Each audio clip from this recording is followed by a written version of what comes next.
Good evening, guys. Welcome to the May 4th business meeting and budget hearing. Can we all please stand for the Pledge of Allegiance? Pledge of Allegiance to the flag of the United States of America and to the republic for which it stands, one nation, under God, indivisible, with liberty and justice for all.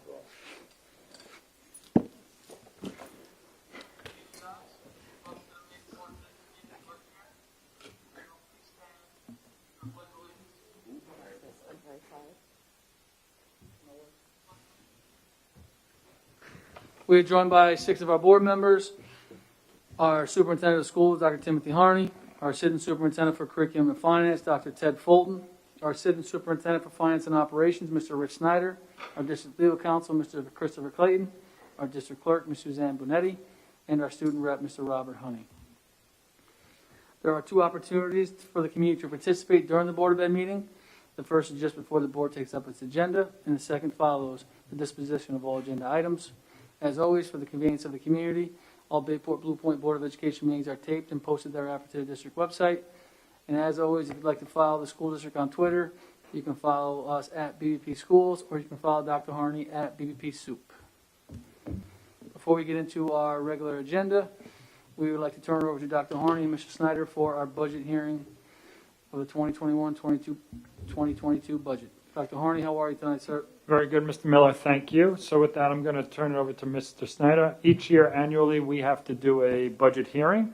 As we know, the budget was approved at our April 20th meeting. So with that, I'm going to turn it over to Mr. Snyder, who will kind of walk us through this portion of the night.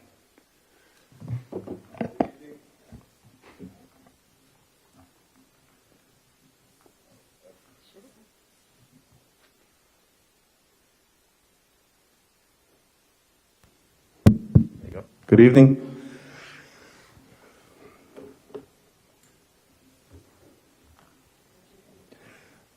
Now, good evening. We'll do the 21-22 adopted budget hearing. The board has seen most of this before, so for the benefit of the community, here you have more or less in text form a summary of the entire 21-22 budget. The adopted budget is at $76.9 million, or just under $77 million. It's a 1.81% increase in spending plan over 2021. That 1.81 is not to be confused with the tax levy, which is 2.94% associated with the actual budget.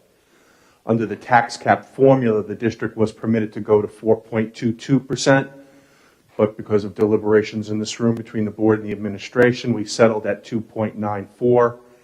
So the budget, with a 1.81% increase, is being financed with a tax levy increase of 2.94. A community member did come forward during the budget process seeking a proposition to change the transportation limits. That will be Proposition 2. It comes with a cost of $91,595, which would not only add to the budget, but it would also add to the levy. So that last bullet you see there, should Proposition 1 and Proposition 2 pass, you would have a tax levy of 3.11, which still, based on the tax cap calculation, is well below 4.22%. This is the actual tax cap formula. Highlighted down there in red, you could see the cap actually allows us to go to 4.22. The community had another good year in terms of tax base growth, which represents new construction in the area. 0.7% is a nice increase for the community. Again, towards the bottom there, you see the 2.94, which is associated with Proposition 1, which is the budget.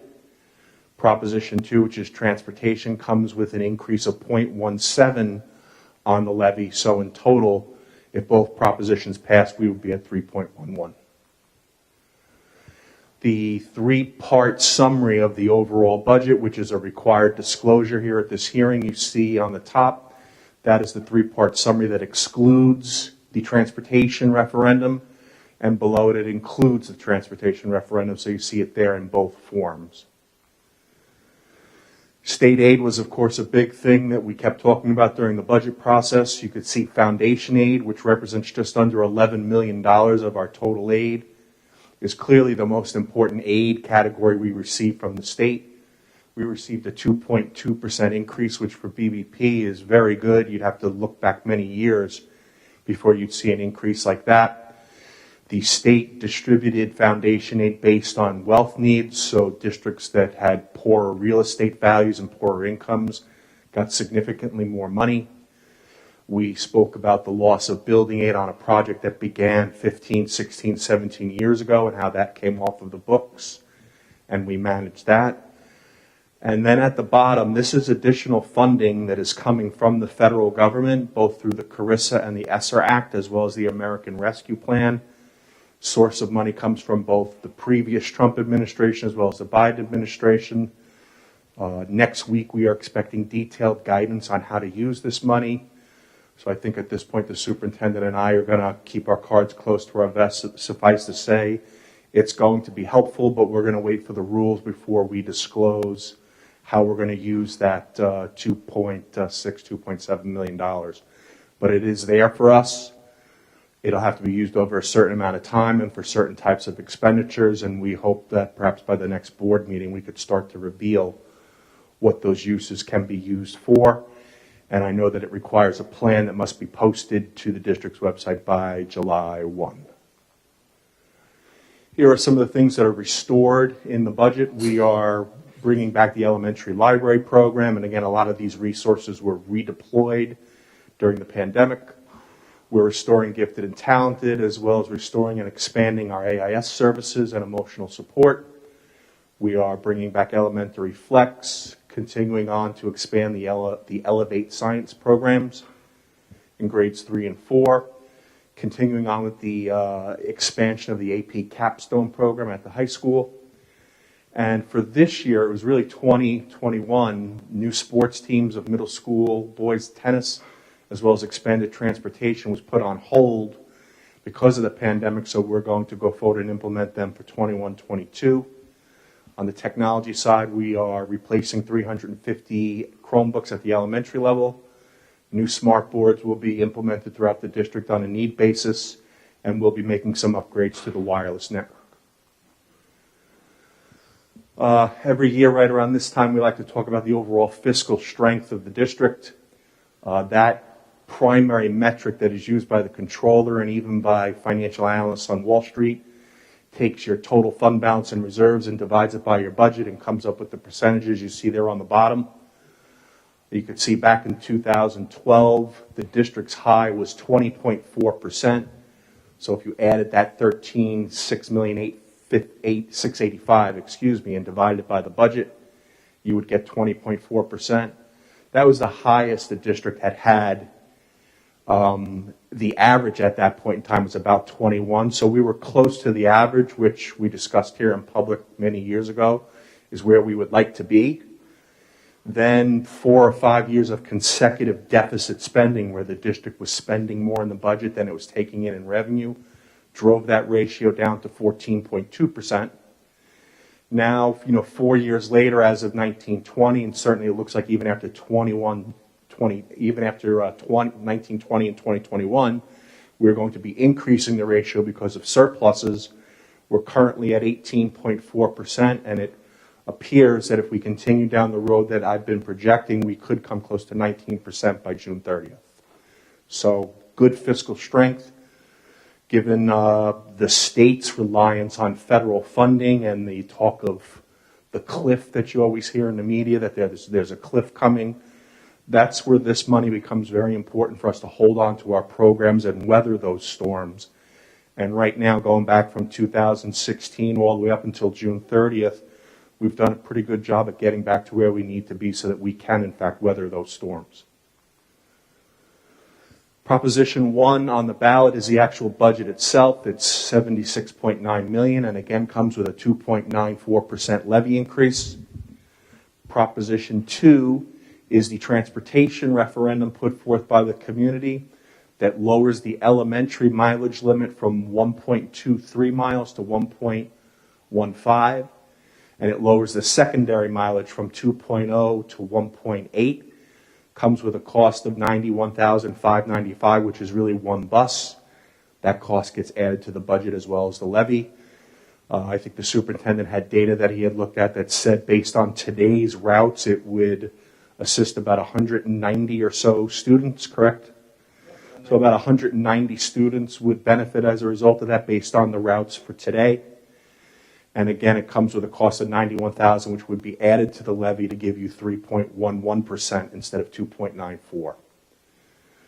4 basic questions that we got related to the referendum is that question 1, if both Proposition 1 and 2 pass, we are still well below the tax cap, so they require only simple majority votes.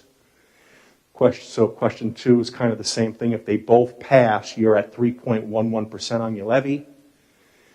Question 3, if the budget passes, which is Proposition 1, but the transportation fails, you have an approved budget, but you do not have the new reduced mileage limits and the added cost of the $91,000, and your levy stays at 2.94%. And again, under law, you are required to disclose the cost of transportation referendums. That question came up a couple of times, and there's the legal source. In terms of the board elections, there are 2 seats open. Mr. Hall and Mr. Seary, who are the incumbents, who have again decided not to run for re-election. I know on behalf of the board, superintendent administration, would like to thank you for your service on the board. Running for Mr. Hall's seat is Julia Pandola.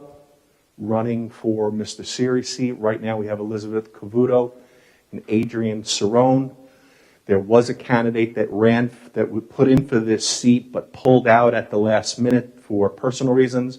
And under law, we have to maintain that seat open for additional candidates until 5 o'clock today. So tomorrow, sorry.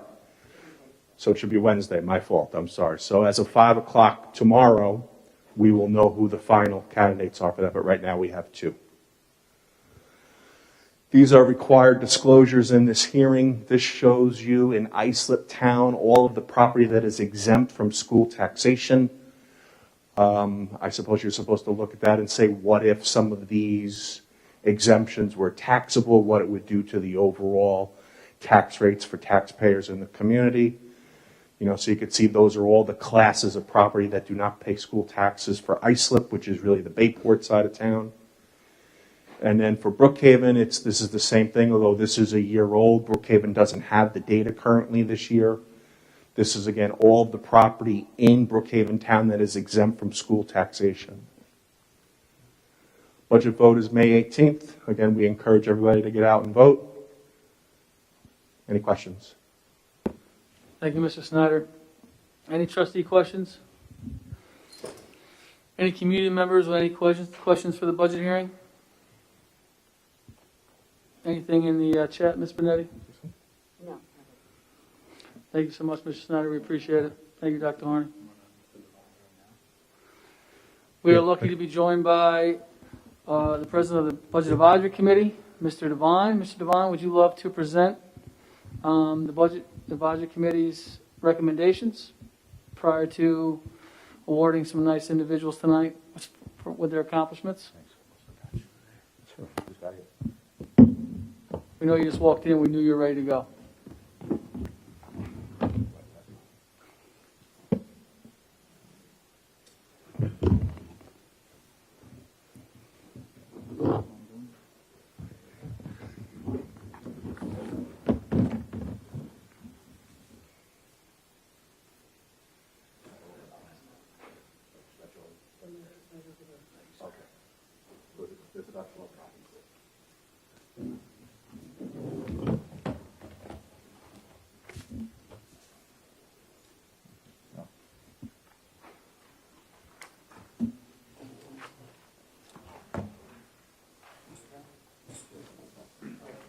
Is this okay? Take one more.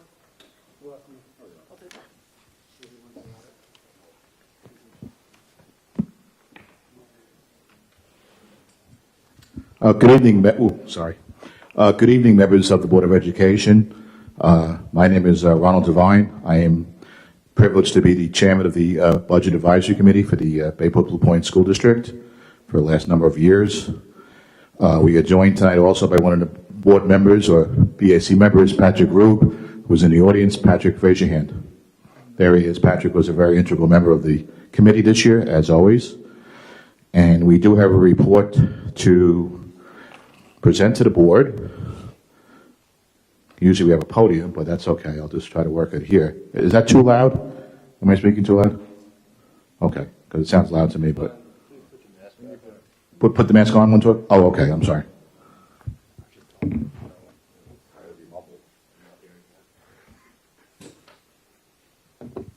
I will try not to mumble. Maybe I'll sound better. Good evening, everyone. We have a report to the Board of Education from the Budget Advisory Committee. As way of introduction, May 4th, 2021. The Budget Advisory Committee, also known as the BAC, was created by the Bayport Blue Point Board of Education in the year 2006. The committee's primary responsibility is to meet and make recommendations to the Board of Education in regard to the annual proposed school district budget. BAC is grateful for the opportunity to participate in this year's process.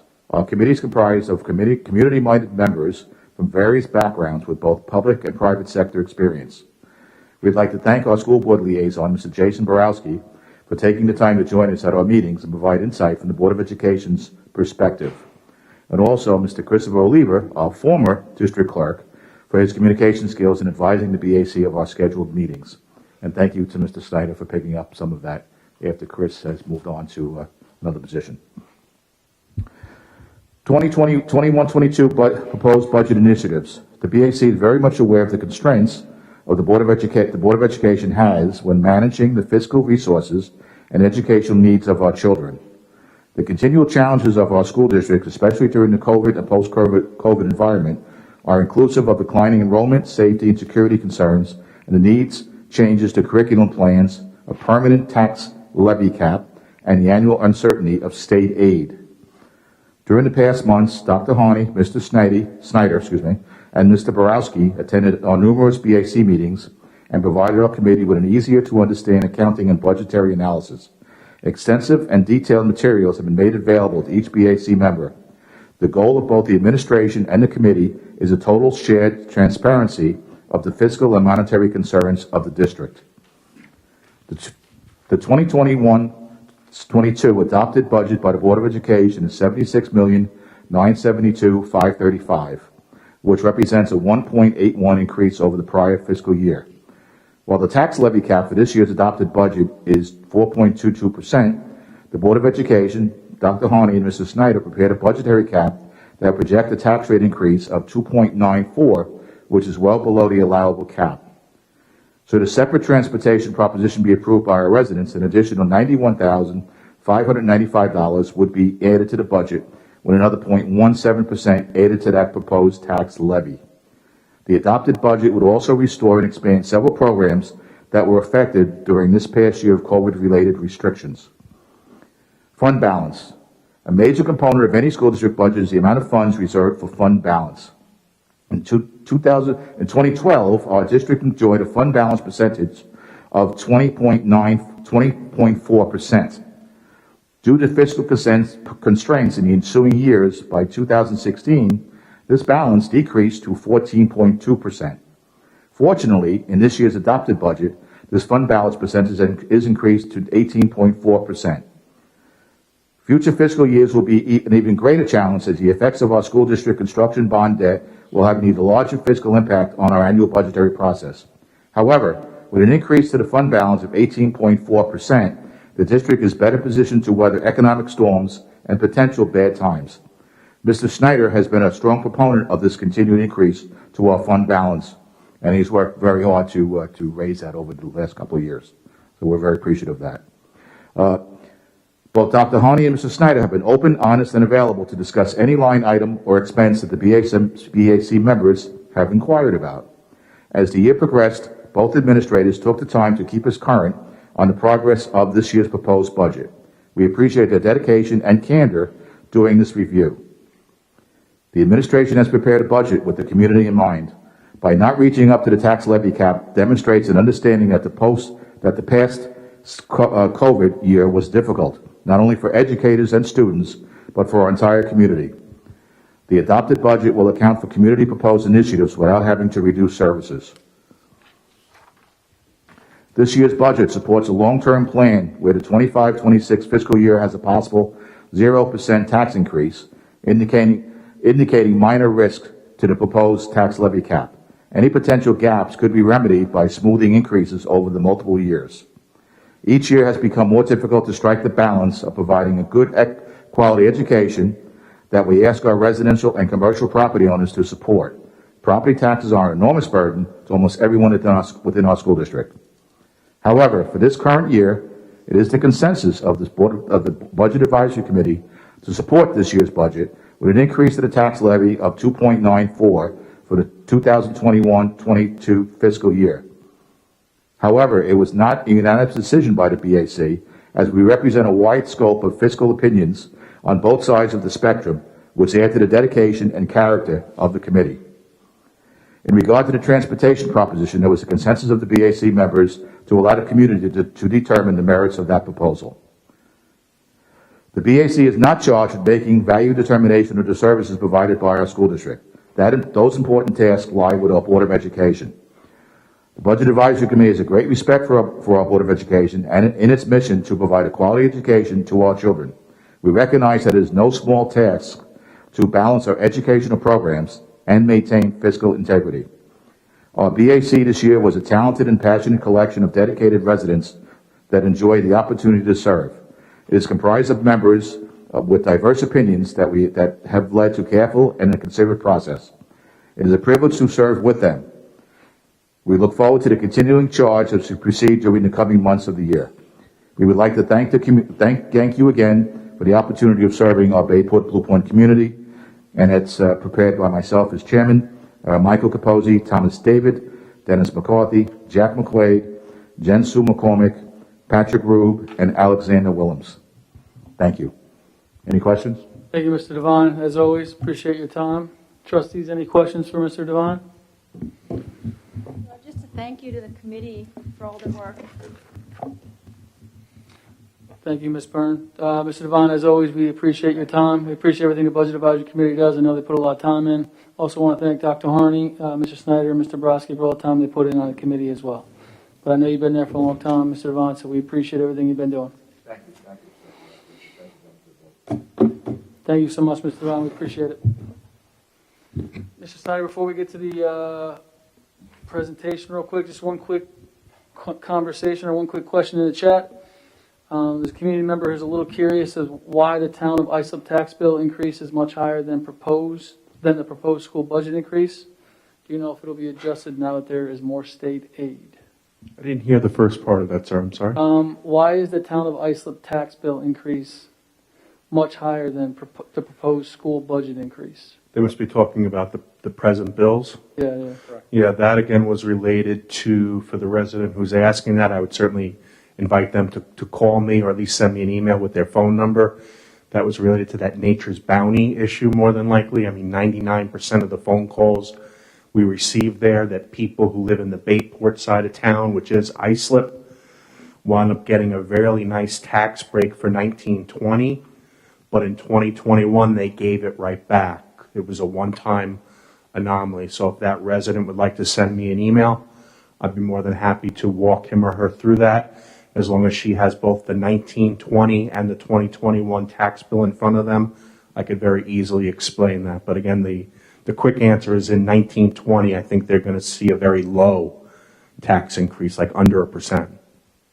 Thank you, sir. At this time, we will give it back over to Dr. Harney and Dr. Fulton for a quick presentation for our students. Are you going to do the reports first?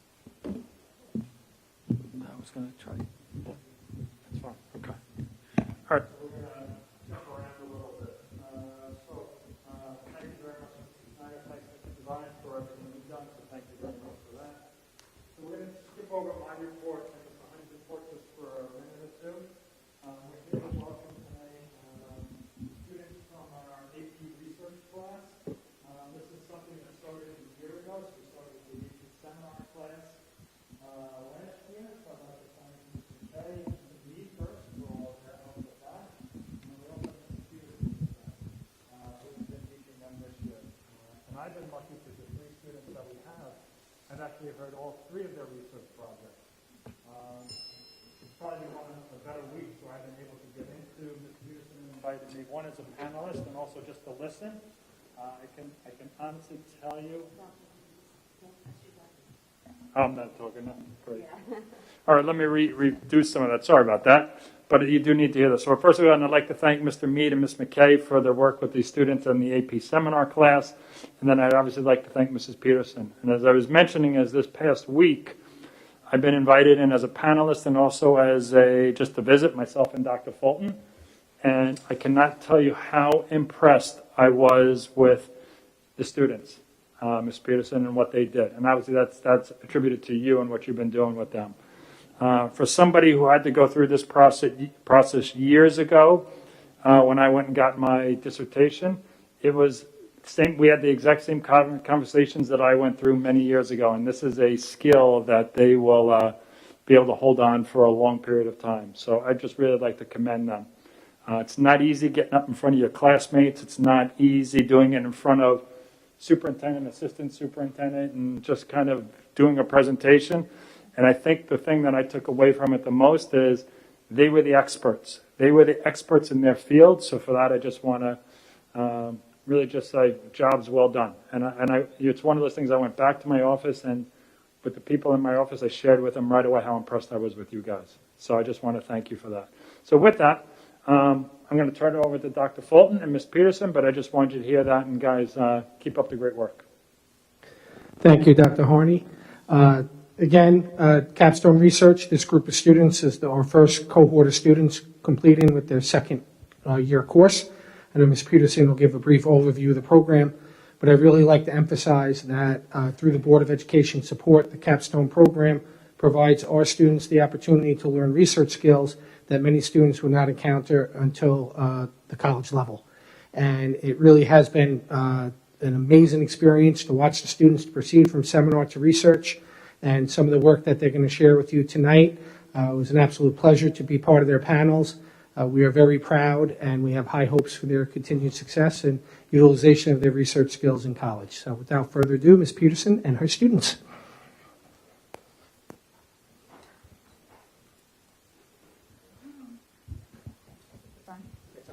All right. Well, thank you so much for having us. We're very excited to get to share a little bit of what we've been doing. I hope that you can hear me through my mask. I don't usually have a microphone, so maybe I should get one of these for the classroom. Anyway, I'm going to start with just a little bit of some of my thoughts about the value of the Capstone program in general. There are really three things that I think that students get out of the process. One is recognition. At the end of the process, they can actually get a Capstone certificate for completing the 2 courses successfully. If they complete the 2 courses successfully and 4 other AP courses, they can also receive a Capstone diploma. These are just nice things to have on their resume, helpful for college interviews and college application process. So the recognition is one thing. The second thing I'd say, though, is academic advancement. Just like other AP courses, AP Seminar and AP Research are recognized by over 400 colleges and universities for credit or advanced placement. So this is helpful for their academic careers. And then finally, just experience. The fact that when they enter their colleges, they will have been through the what we call capital R research process, gives them experience that I know they'll be able to handle whatever gets thrown at them. So getting into the AP Research course a little more specifically, do you guys want to stand over here and face the audience? There are 2 main assessments that are involved with the course. By the end of the year, they will have written an academic paper of 4,000 to 5,000 words, which is 15 to 20 pages. They'll also present, which they've already done. We're very relieved that that part is over, an oral defense for 15 to 20 minutes in front of a panel of adults and often their peers as well. Basically, by the end of this process, they will have written what you would find in an academic journal. And they go through that same process, like Dr. Harney said, of what people do when they defend their master's thesis or they go on to do their dissertation at the high school level. Looking more closely at the research paper and the sections that they're required to have, you really get an overview of the work that they've done all year, starting with their selection of a topic and then their exploration of the research that already exists on that topic, to developing a method, executing that method, collecting data, analyzing the data, drawing conclusions from the data. It really takes them through the entire research process. And I just want to add that it's independent. The teacher is there as a guide. One of the frustrating things for students is that oftentimes they'll ask the question, well, is this good, or am I doing this right? And my answer is always, well, what do you think? And what would they do in your discipline? And what can you do to solve that problem? And it really, really forces them to be independent. And so that's why I have great confidence that when they get to college and they have to do research, they'll know just what to do. So we have 4 students. One of them's not here yet. She had a game, so hopefully she'll get here while we're still up here. If not, we'll talk about hers too. One of the students, this first one, it's her birthday, and her parents made other plans for her. So we'll just share that Annalise actually studied to what extent does the incorporation of the Fibonacci sequence throughout the Renaissance era differ from the utilization during the Baroque and Romantic art movements in Europe. I will not tell you anything about her research because she truly was the expert in the room on that one. But I will say that I hope she's having a very good birthday, and I don't blame her at all for not being here. So we'll pass it on to, I think, Brianna, you're next. Hello, I'm Brianna Primavera, and I spent this past year researching the diagnostic process of vocal cord dysfunction. And vocal cord dysfunction is basically the adduction of the airway or vocal cords, which causes like symptoms similar to asthma, which is like tightness of breath, choking, wheezing, etc. And after going through the body of knowledge surrounding vocal cord dysfunction, I found that there was a lack of attention to the diagnostic process as a whole, and researchers didn't really go through people's personal experiences in order to find why this disorder was so difficult to diagnose. So that led me to my question, what factors complicate the diagnostic process of vocal cord dysfunction in females aged 14 to 18 in Long Island, New York? And in order to answer this research question, I conducted a case study and thematic analysis. The case study, I met with participants and I went through their diagnostic process and gathering qualitative information, and then applied thematic analysis, which is the identifying of themes or patterns. And through doing so, I found that psychological factors, doctor unawareness, and consultation unavailability were reoccurring themes, and that they complicated the diagnostic process. And using these findings, I can suggest what researchers can do in the future, which they can apply this to like a larger sample size or just focus on one of these identified themes and spread just awareness of the disorder, because vocal cord dysfunction is an extremely rare disorder and is rarely diagnosed, which is, again, why I picked the disorder. And lastly, this future directions, researchers can use my information or my method to replicate similar studies on other difficult to diagnose disorders, and overall just extend more knowledge to the issue, as even medical professionals have a lack of knowledge on the subject.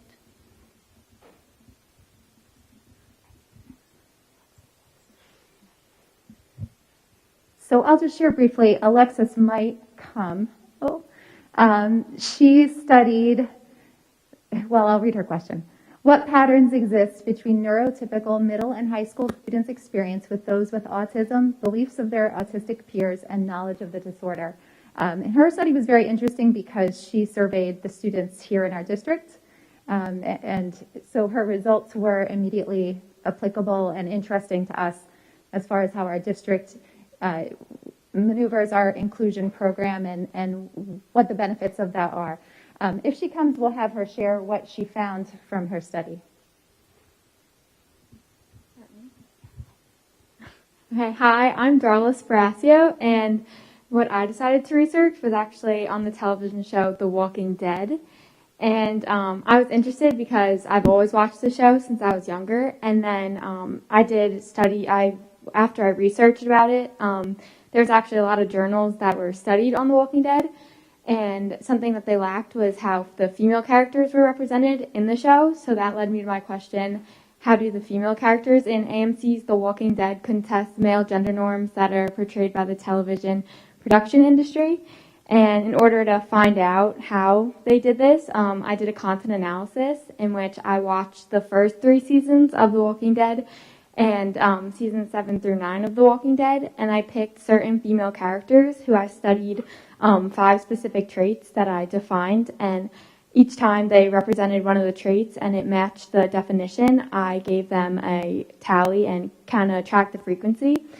And then that led me to my results. And what happened was it showed that the television production industry had increased its masculine portrayal of the females in The Walking Dead as the series progressed, because the female characters that I studied, they all had increased their amount of times that they had portrayed the traits. And it led me to just realize that the television industry is evolving with times, and as people are evolving and have different movements are arriving in the feminist place. And then future directions of this was people could replicate my study to analyze the whole series of The Walking Dead and more characters, or you could research other popular television shows such as like Grey's Anatomy and Game of Thrones, or other shows where there are important female characters and how they progress as the industry has evolved. All right, so I'll just end by saying that I asked all the students to share some reflections, and I was really happy to see the things that they valued, and I teased them that I did a content analysis of their reflections, and I found some themes. And among those themes were that they felt challenged, that they felt like the work was meaningful, that they really gained confidence, and they feel like they understand the research process better. And so I feel like those takeaways are so important. They've done a fantastic job, and I couldn't have asked for a better experience myself as a teacher this year. So thank you very much.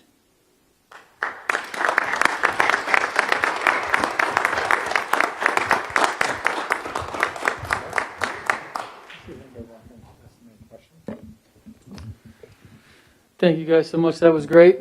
Any questions from trustees? Any community members? Any questions? Well, thank you guys so much for that presentation. I know it's, like your teacher said, it's not easy to get up here and present. There's some people at home watching, so we appreciate you doing that. So thank you for all the time you put in for that. One more presentation tonight. We have our SCMEA Group 3, so we'll pass over to Dr. Harney for a presentation, and we have some pictures as well. Excellent. Again, thank you, Ms. Peterson, for all you've done. Ladies, thank you very much for everything. It was very enjoyable. It really was. So thank you. With that, tonight we're also here to recognize some of our performers, some of our music students. So with that, I'm going to turn it over to Dr. Fulton. I'd like to congratulate you on all your accomplishments this year. And with that, we have a little something for you tonight. So congratulations, and we're looking forward to hearing you in the near future. All right, thank you, and big heartfelt congratulations again to our research students. We're so very proud of you, and thank you again, Ms. Peterson. For our students tonight, we're honoring for the Suffolk County Music Festival. It's been obviously not a traditional year with regards to music, and the fact that our students have continued to practice and grow, and it's with great delight that we get to honor you for your accomplishments. So I'm going to call you up individually. You're going to get a certificate, and then at the end, we'd ask you to go into the lobby so that way we can take a socially distanced group photo of everybody. So first, I'd like to call up Joseph Watson.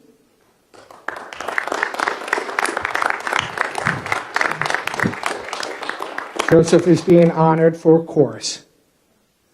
So congratulations. So let me get rid of this here too. So.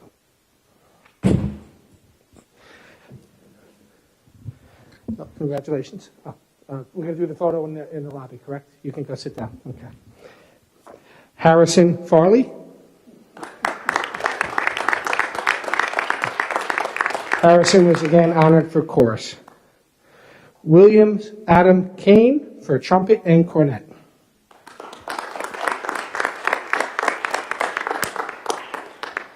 Anthony Valding for trumpet and cornet.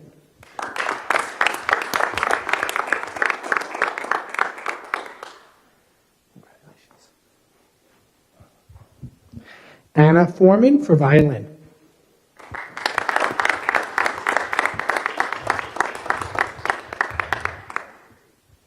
Congratulations. Megan McCarthy for chorus.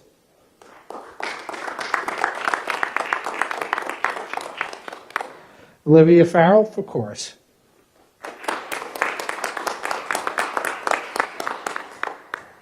Liliana McCormick for oboe.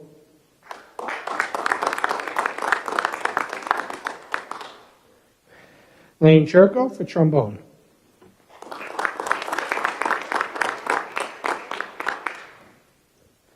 Lily Kashka for flute.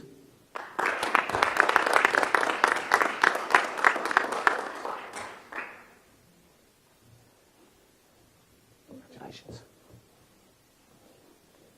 And Kieran Demir for violin.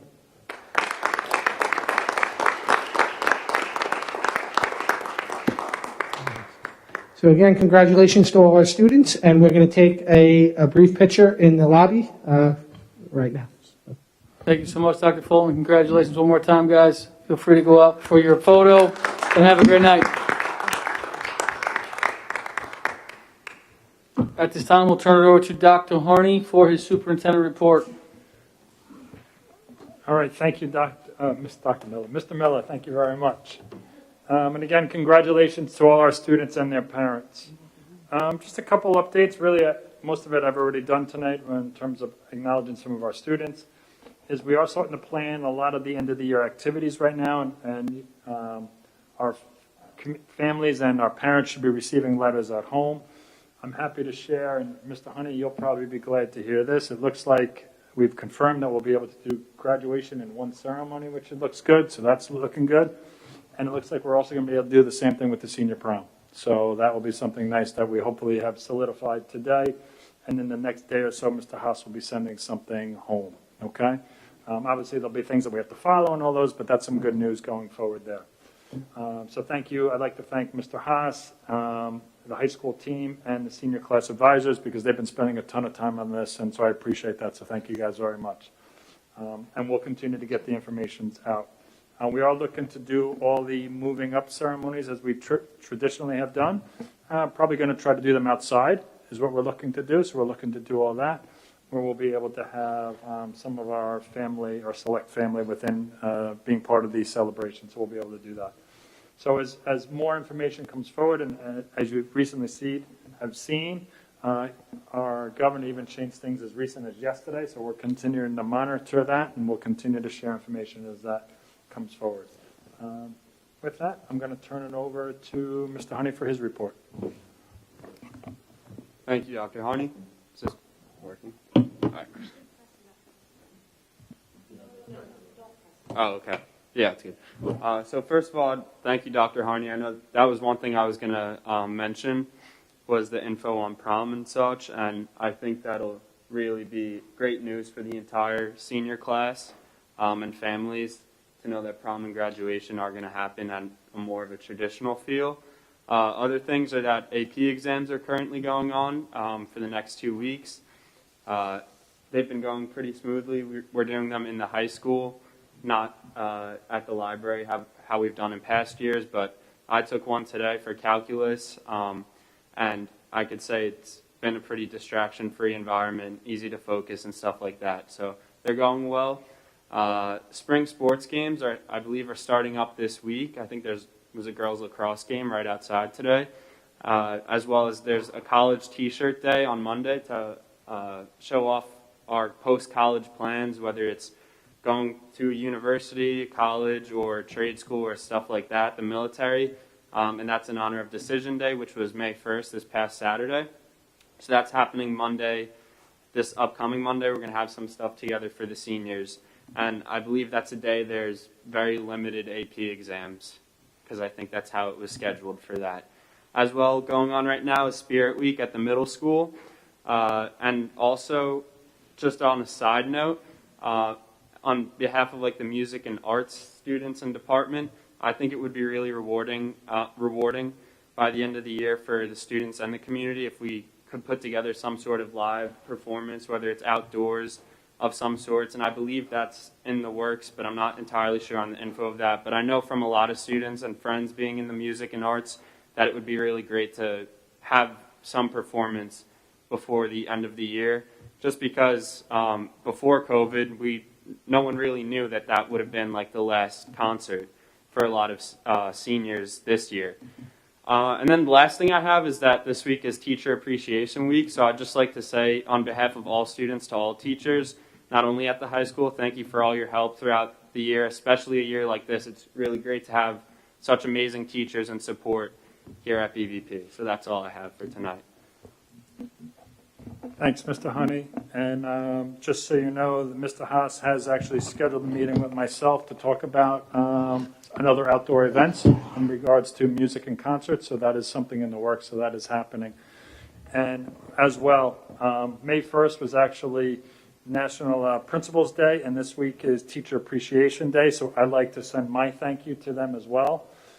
There's no way that we would have gotten throughout this year without the leadership of our principals and obviously the work of our teachers. So I'd like to acknowledge all of them and thank them for everything that they've done every year, but specifically this year.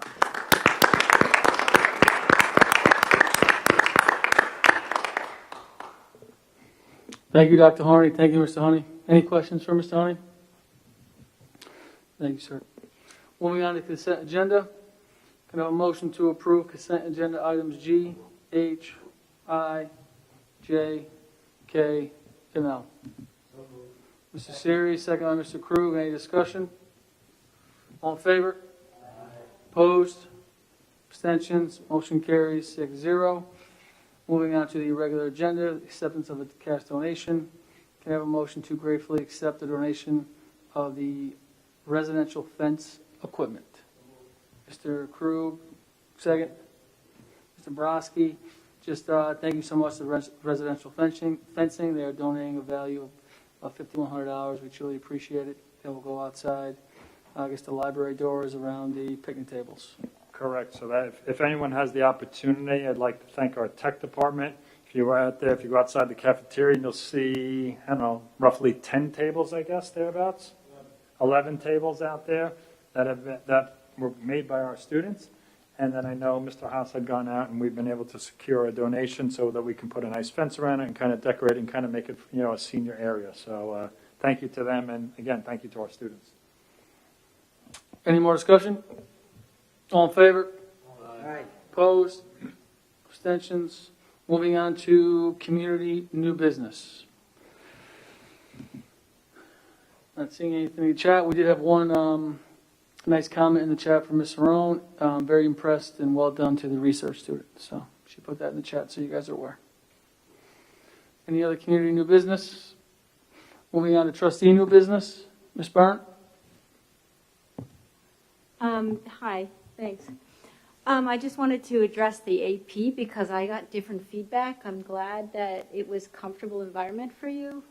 I would just say in the future, if there is no music playing in gym classes, if people please don't talk during exams, and then the students are dealing with all the bells and all the announcements that are going on through the exams. And I'm sure Calc BC this morning was really intense. I took AB. Well, so I'm sure that was intense too. For the fitness center, I don't know where BC was. Oh, okay. Yeah.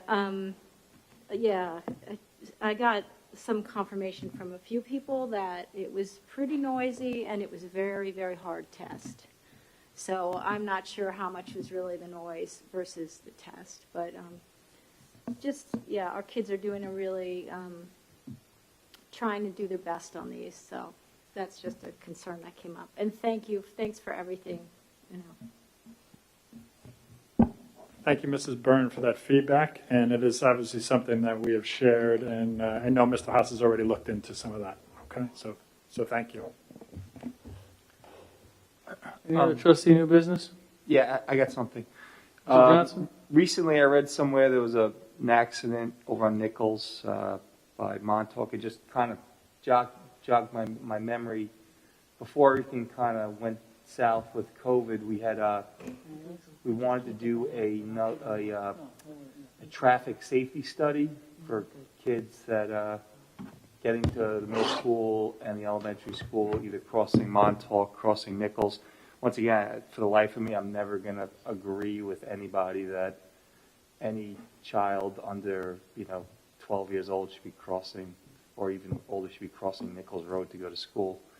So I would like to maybe re-engage that safety study and have an expert come in and say whether or not this would qualify for this, within state guidance to be a,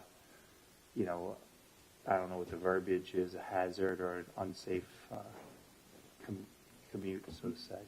Yeah, we actually started to revisit that probably about 2 weeks ago, so it's perfect timing. Obviously, COVID did get in the way of that, but we kind of resurfaced that as well, so but we'll get that for I you. guess the follow-up question is, if it is designated an unsafe area, is there additional aid that comes along with that, above and beyond normal aid that goes with busing? I have to find out. I'm not sure off the top of my head. Can I add a question to that? Sure. If we did do a study, I think that the Gillette with no sidewalks and Maple that turns into Railroad is absolutely treacherous. It's very close to the school, and students walk on it all the time. And it's just a concern. Like, there should be a sidewalk there. I don't know why there isn't. So maybe that's a town of Islip question, or maybe that's a traffic study question. Okay. But since we're a walking district, we need sidewalks on every road that's within 1.5 miles of the school, or whatever our lowest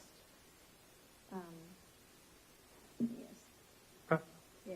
So Gillette and Maple into Railroad Avenue. I think it turns into Railroad because it's Okay. Bayport there. I think you're right. Okay.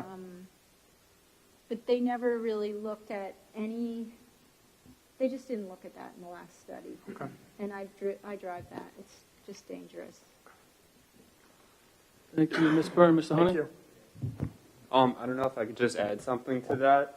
Is also, I don't know if the school owns the median. If you're leaving the high school parking lot, like by the gym, and you're going east on Railroad, right at the intersection with Railroad and Snedeker. Talking about where a lot of the juniors park? Yeah. Yeah, Yeah. we do not own that. No. I'm in the parking lot. Okay. But I'm talking about like where there's the hedges. If you're going across Snedeker going east on Railroad, there's hedges. All right. And like that's a very busy spot for a lot of students who drive and parents at the end of the school day. And I don't know who owns like that property there, but if those hedges could possibly be like cut back, you can't really see that well when you're driving, when you're trying to cross Snedeker. And that's like every car that's leaving the high school is normally going that way to either make a left onto Bayport Avenue, not Bayport, Snedeker, to go make the turn onto Montauk, or go straight on Railroad Avenue past the firehouse. So I don't know, that's just something Okay. I've noticed with that. That would be helpful, I guess, with that too. Because there's also a lot of kids that walk up Snedeker too. But with Yeah. those hedges, you really have to creep up into Snedeker to really see the cars coming north on Snedeker. So yeah. Yeah, I used to know someone that volunteered to do that, and they moved to Florida. Oh. So they stopped. Yeah. The hedges, and then the town would come clean. You're really giving ideas right now. I'm just, Thank you, Mr. Honey. yeah. We'll take a look into that. Dr. Harney, so thankful for that. Yeah. Thank you, Mr. Honey. Thank you, Ms. Byrne. Any other trustee new business? Just one more question in the chat. Mr. Clayton, maybe you could answer this for us. If trustees what's the qualification to run for the board? And then can trustees work together and be on the board? Yeah, I had an opportunity to briefly look at the question. While I haven't researched the facts of that the particular person is referring to, it's not a prohibition to board service for two trustees to work together, or for a candidate to work together with a sitting trustee, which I think is a question that's being asked there. So that's not any kind of legal preclusion, obviously.